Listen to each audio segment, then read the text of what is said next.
1000 katsojaa, että syrjittekö te läskejä, syrjiikö partioita läskejä.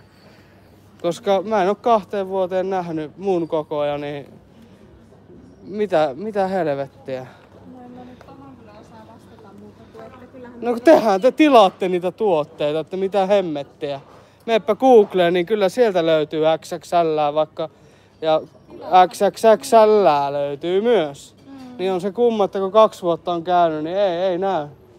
Että onko tää läskivihaa. Netistä on tilattavissa sitten lisää. Niin, elikkä Rovaniemi, no niin, elikkä joo, kaikille tiedoksi internet, että Rovaniemin liikkeet syrjii lihavia ja käskee tilaamaan netistä.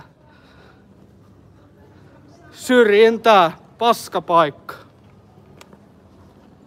No on se varmaan hauska nauraa lihavalle. Nauro vielä, voi vittu.